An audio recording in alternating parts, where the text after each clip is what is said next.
Hi there, how are you doing? This video is just to let you know about my Atari power supply for the 65XE. I went into a little bit of brief detail about it and stuff like that, but just wanted to give you a bit of an update. Basically, I've been rather foolish. We tried, me and my dad between us, we tried new plugs and various different things to try and get it working, and it just wasn't happening. So I was getting a bit depressed about it. I was thinking, well, what the hell?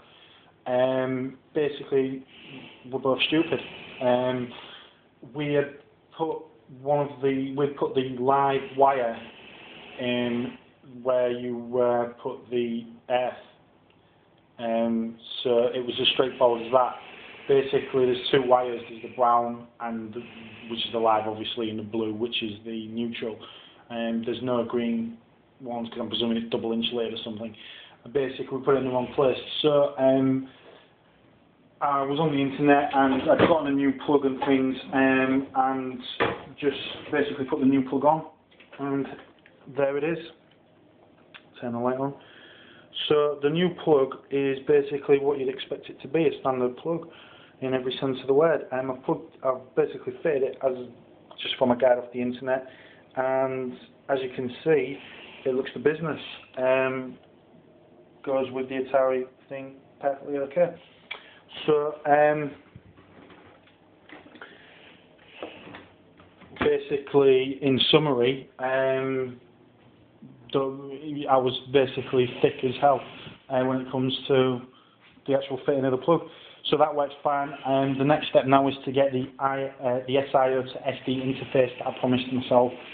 This will revolutionise the Atari experience, and I'm hoping that it will give me the ability to enjoy some fantastic games in a relatively speedy fashion on the original hardware. The next thing that I'd like to get, there's two massive things, that I desperately need, and I've reaffirmed I've basically decided I'm really desperately going to get these now.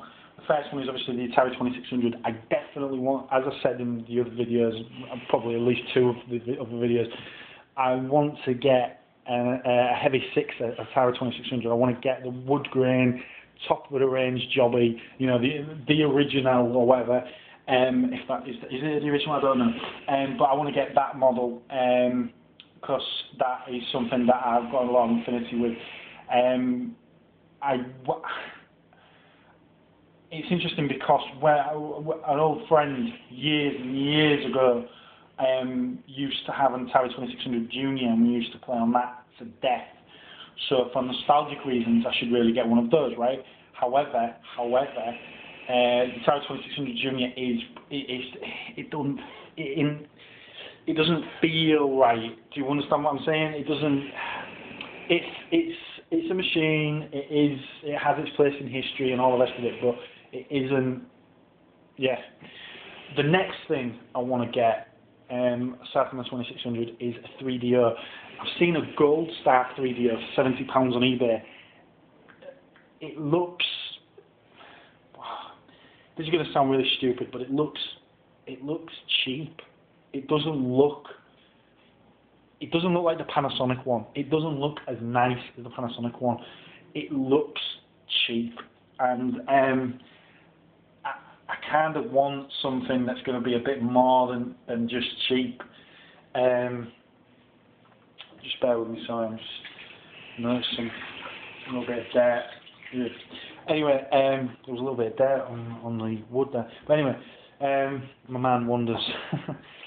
So, just to clarify where I am at the moment, I'm looking to get some stuff for the 65XE just to get that going, the SIO to SD interface. I'm also looking to get something 3DO related, hopefully a decent 3DO Panasonic machine. At the moment, I am absolutely buzzing because I found a region switcher for the Sega Saturn, which allows me to change the region of discs without having to change any other aspect of it. Now my Saturn is region switched anyway. It has a region switch at the back for 50 and 60 Hz. This is amazing because what that basically means is I don't no longer need the action replay, theoretically. However, I'm going to do another video which I'll show you a little thing that I've got, which it's not even a game, it's more like a utility, which is pretty sweet. It's all in Japanese, but it's pretty cool. I'll save it for the other video anyway. But basically, at the moment, I'm buzzing off the Sega Saturn side of things because you know, I can basically do away with the action replay for future games. However, and again, sounds a bit stupid, but I'm not going to be so quick to do that. The reason being is the action replay has an 8 meg memory card built in. So what that means is, what I've been doing is I've been backing up all my games onto it, and obviously there's obviously the cheat functionality as well. Not that I am a cheat, but there are some useful things to be had using that functionality. So, you know, it's a useful tool still. So I'm not going to quickly dismiss it, although primarily it was used for importing. The other thing to bear in mind as well is that the action replay is a 4 meg and a 1 meg card as well. So it does those jobs. So the Capcom fighting games, pretty much a necessity to have those, and obviously Metal Slug by SNK on the Sega Saturn port is benefited massively by the 1 meg card. So yeah, at the moment I've got a few bits and pieces to get through, and a few bits and pieces to get on with. You'll get another video from me relatively soon. What I'm intending to do is show off this new game it's a newish game that I've got, and basically show you some of the cool shit that cool stuff that you can do with you know, with this particular utility. So yeah, just wanted to give you a bit of an update on the situation with the Atari and stuff like that, and just let you know what's going on. So yeah, speak to you soon.